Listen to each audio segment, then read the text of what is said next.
about a woman who never planned on having kids and doesn't know how to be a mother, and a young woman who has not had a mother and doesn't want one, and how they, in the middle of crisis and by keep showing up for each other, how they slowly but surely bend toward a family relationship.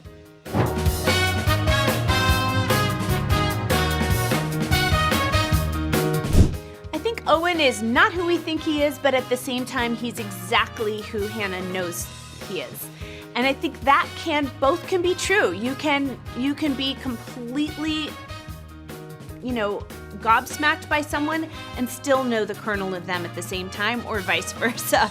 But in this case, watching Hannah learn to trust her own instincts about herself, about her husband, about what this child Bailey needs is very empowering.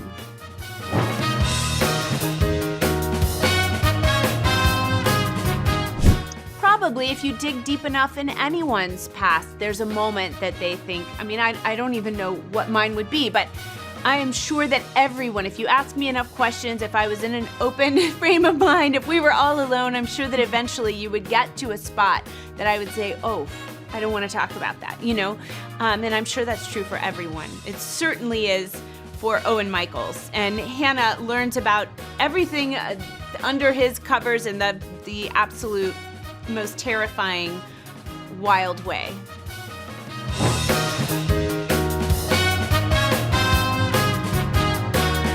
I don't know if Hannah does either.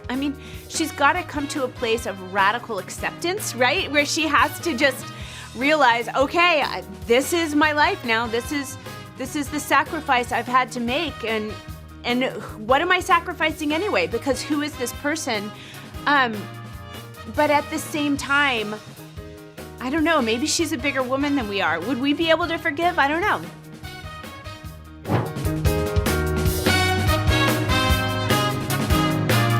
Yeah, I did, and what can you really do besides just take one thing at a time? You can't ever imagine, you can't ever live that moment until you're living it.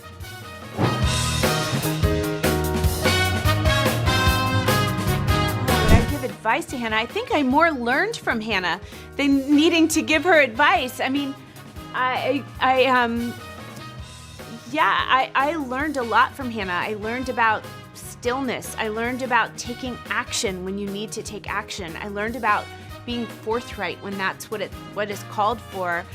And I hope that all of this talk about the drama in the center doesn't take away from people being excited about the thriller elements. This is a show that once it gets going, it takes off like a rocket, and when you're reading the book, you can't stop. You can't put it down. You have to keep going, and hopefully people feel the same way about the show.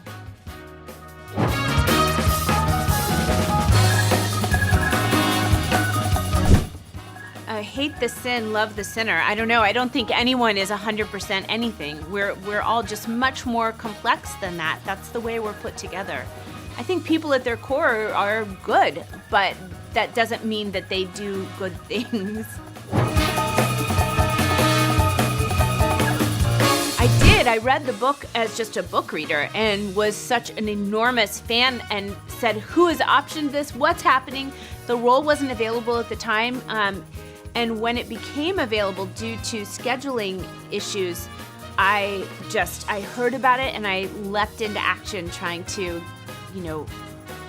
convince everyone that I was the right person to play Hannah Hall.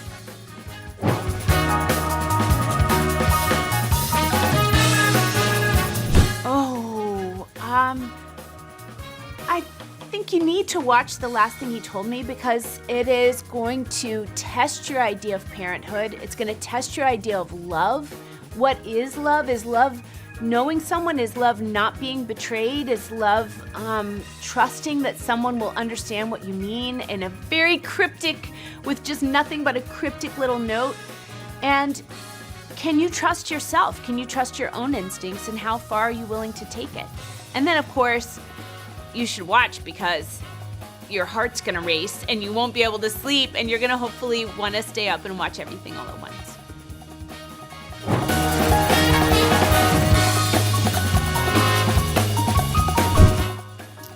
thrilling, human,